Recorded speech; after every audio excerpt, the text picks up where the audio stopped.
A woman will go out, meet some guy at a club on Friday, and instead of that guy having enough money to take them to a hotel or motel, they just come back to the lady's house and they never leave. I'm like, this is just, I don't understand why people do that. You met some guy that you barely knew, and next thing you know, a complete stranger. Yes. Right. And are you the same Bianca Agalo who was placed on deferred adjudication in 2019 CR 10408 for the offense of possession of a controlled substance, penalty group 1, less than 1 gram, on February 24, 2021 for a term of 4 years? Is that you? All right. And do you plead true to violation of condition number 2 in that motion as well? And state, are you waiving all of the allegations? We are, Your Honor. Any objection? No, Judge.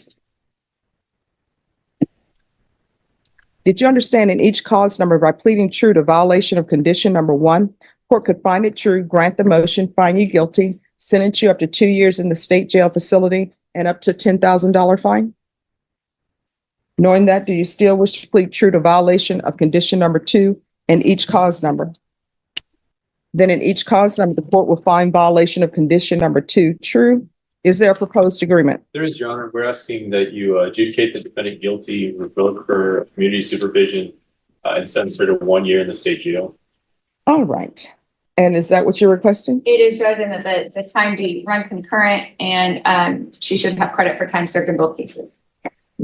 She has 480 in one case and 478, I believe, in the other, but she also did 9 months in safety. All right. So, and the cause number ending in 08, did she pay restitution to Waldo Castro?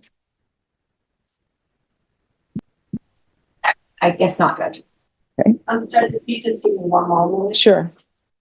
Judge, a amount of $99 for restitution was paid in 08. Okay.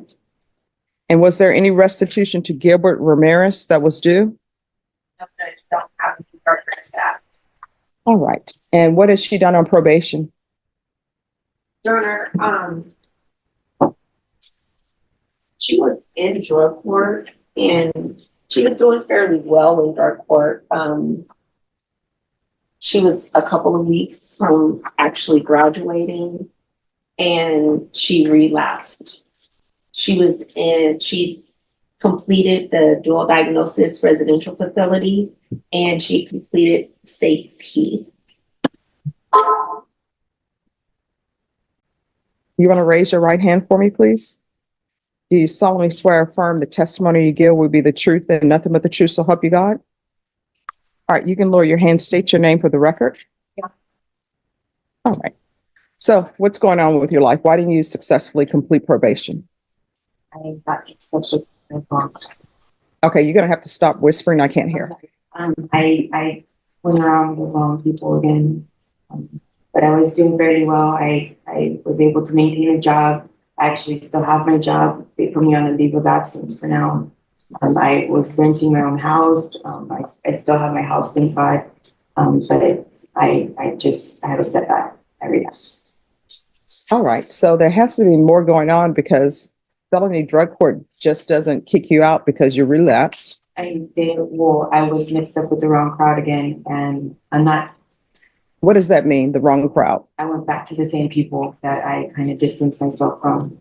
But still, felony drug court, if you get involved with the wrong crowd, and I always tell people, when you say you're involved with the wrong crowd, if those people were before me, they would say, I'm involved with the wrong crowd. And I would ask them, who's the wrong crowd? And they'd say, Bianca. So at the time, when I went on a 4-day jail sanction for coming up dirty. And so when I went on this 4-day jail sanction, I was talking to a guy, and I guess the guy that I was talking to, they got word of it. I'm not sure if it was from his ex. I'm not sure exactly how, but they got word of it. They and I know Judge Glenn had kind of like, I guess he already knew his name and everything. He told me not to contact him, but he was staying at my house while I went to the 4-day jail sanction. So when I went to the 4-day jail sanction, I did contact him, and that's when they decided to terminate me. Well, what do you mean you did contact him? He's living with you. Yeah, he was living. Why is he living with you? He wasn't at the time. He just didn't have anywhere to stay. He was there for about a week, and then my dad ended up going over that weekend when he found out that I was doing the 4-day jail sanction and kicked everybody out of my house. So So here's my question. What is your relationship with this person? No, I mean, when you had him staying at your house. I mean, it was like a sexual relationship. Okay, so this is what I don't understand, and help me understand. I understand that people fall in love, right? But I don't understand this thing that women are doing now and men are doing too. But you're female before me, so I'll just say what women are doing now. I don't understand why women are having grown men live in their house. They don't have a job, so they're not bringing anything to the table. All they're doing is taking resources. They take the food because they don't have a job. They send you off to work. They don't clean because they feel like a woman should be doing the cleaning and the cooking, and they bring nothing to the table. I mean, are women so desperate now for men that they're just like, you know what? I know you don't have a job. I know you have no means of supporting yourself and you're a grown man, but come live with me. Is that where we fall into?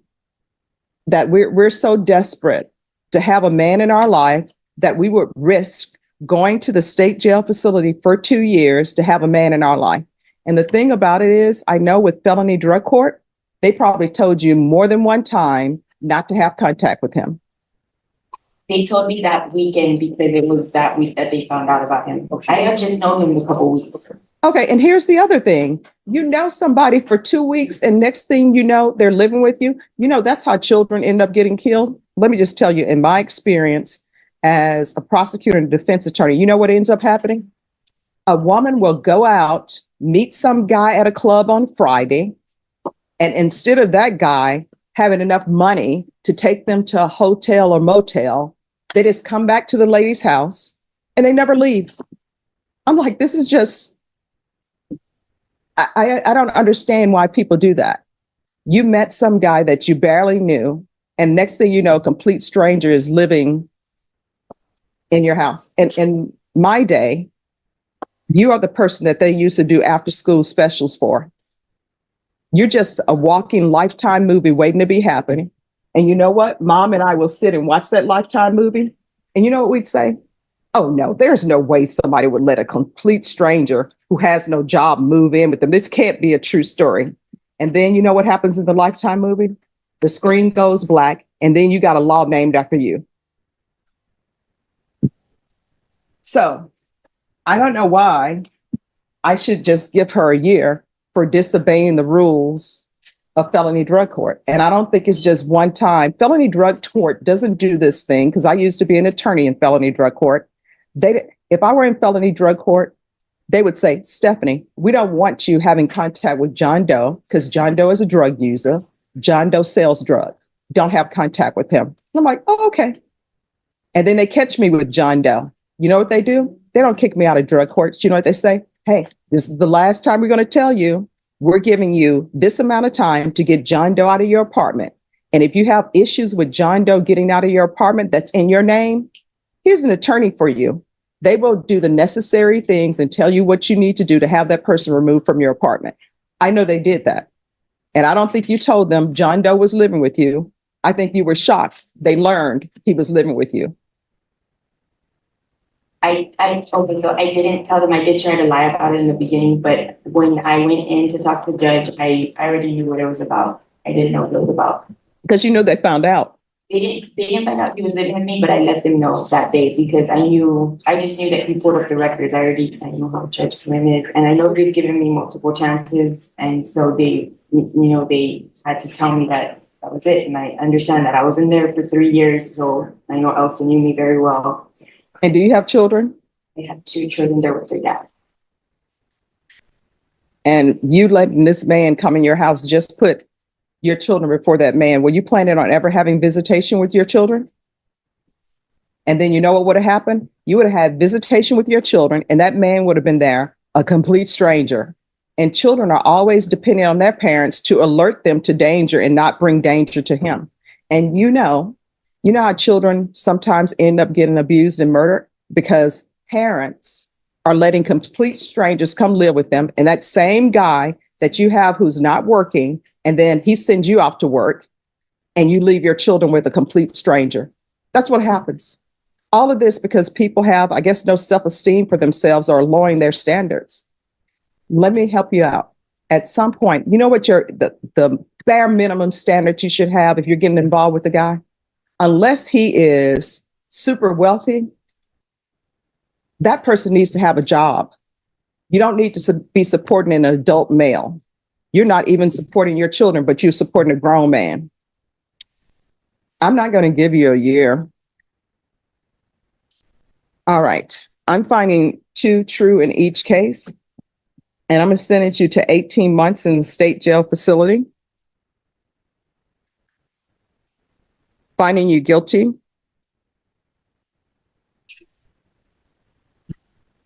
Give you credit for any time served. Does that include her safety? Did she successfully complete it? It's my understanding.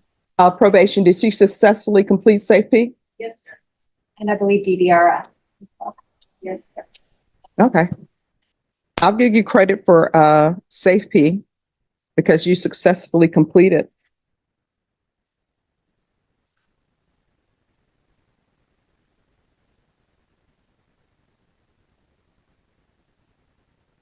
And I'll give you credit for DDRF. Did she successfully complete DDRF? Yes. All right, now I'll give you credit for that. Did you review in each case the trial court certification of defendant's rights to appeal with your attorney? Did you understand it and did you sign it? All right, because this is not a plea bargain agreement, you do have a limited right to appeal. And that right to appeal is as it relates to the allegations in the motion, not the fact that you were on deferred adjudication. Do you understand? All right, we can go off the record. Here's the thing.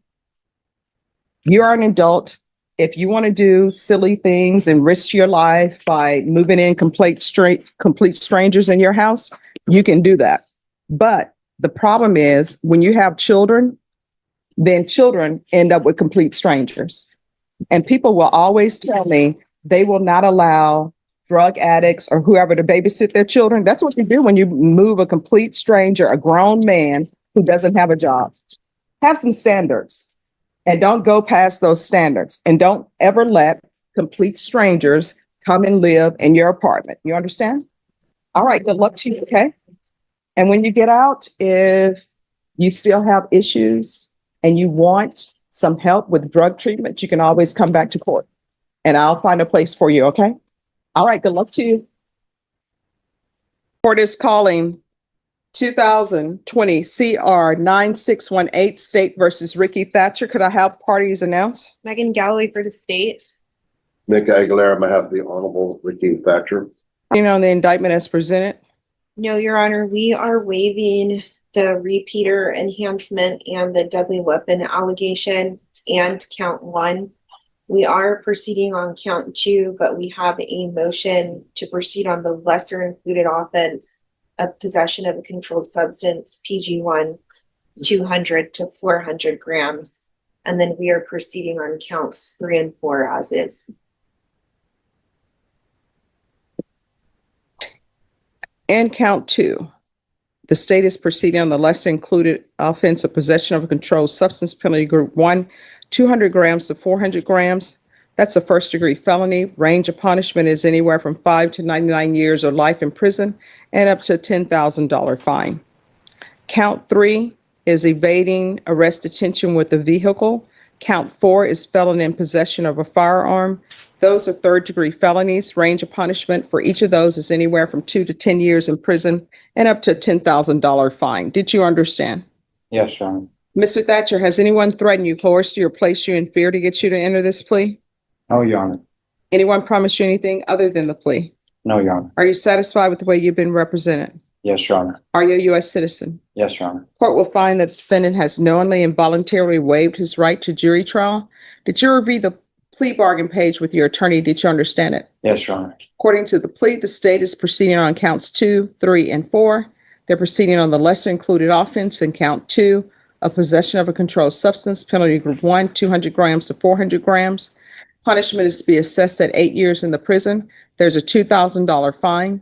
There are no applications, and the state will take in consideration 2025 CC 009785. Did you understand that to be the plea? Yes, Your Honor. Defense, is that the plea? Yes, Your Honor. State, is that the plea? It is, Your Honor. Then to count 2, the lesser included offense, how do you plead? Guilty, not guilty, or no contest? No contest. To count 3, how do you plead? Guilty, not guilty, or no contest? No contest. To count 4, how do you plead? Guilty, not guilty, or no contest? No contest, Your Honor. State any evidence to support the defendant's plea. State offers states 1 in attachments. And for the purpose of this plea, Judge, we have no objection. All right, State, you may be excused. Did you review the waiver and consent to stipulation of testimony and stipulations with your attorney? Did you understand it and sign it in all the appropriate places? Yes, Your Honor. Again, did you understand you have a right to jury trial, a right for you or your attorney to cross-examine and confront any witnesses the state would call, and the right to remain silent? Yes, Your Honor. Did you understand that today the state will be presenting evidence in the form of witnesses' statements and police reports, but most importantly, there will be no live testimony? Did you understand? Yes, Your Honor. Court will find that defendant has knowingly and voluntarily waived and consented to stipulation of testimony and stipulations. Court will accept into evidence states exhibits 1 and attachments, and the court will review the same. Part of the plea bargain was some objection. Thank you. Oh, I think this is a county court. Take it. I thought they handed it to me to hand to you. All right, no problem. All right, after reviewing states exhibits 1 and attachments, the court will find there is sufficient evidence to find you guilty of counts 2, 3, and 4, and the court will find you guilty of counts 2, 3, and 4. Are you proceeding with sentencing? You would consider considering going straight to punishment, Judge. There's no application. We're not applying. We know we're going to TDC, and would ask you to consider the recommendation of 8-year TDC. All right. This is what the court will do. And count 2, the court will sentence you to 8 years in the prison. And as previously stated, the court is finding you guilty of counts 2, 3, and 4. And counts 3, the court will sentence you to 8 years in the prison. Count 4, the court would sentence you to 8 years in the prison. Counts 2, counts 3, and counts 4 are running concurrently, and legally they have to run concurrently. Yes, Judge. There should be credit for any time served. Take in consideration 2025 CC 009785. There's to be a $2,000 fine, and there's to be no contact with minors. Your Honor. All right, we can go off the record. Here's the thing. You have some decisions to make about your life. You understand? Yes, ma'am.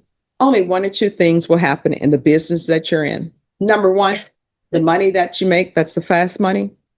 I bet you don't even know where it went, It's not worth it.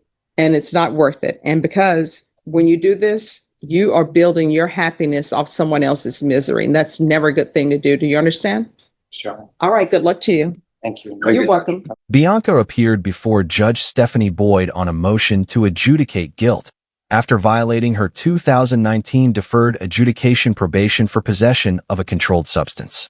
She pled true to violating condition number 2. While enrolled in felony drug court, she let a man she'd known only weeks move into her home, despite being explicitly told not to have contact with him. She was days from graduating the program when the violation led to her termination. She had already completed SAFPF and DDRF. Judge Boyd delivered an extended, pointed rebuke about self-respect, safety, and the risks of housing unvetted strangers, especially given the defendant's 2 children who currently live with their father. Boyd invoked her own background as a former prosecutor and defense attorney to underscore the pattern she said she'd seen before. Despite the intensity of the lecture, the sentence landed lighter than requested. 18 months in state jail instead of the requested 1 year, with credit for time served including SAFPF and DDRF completion.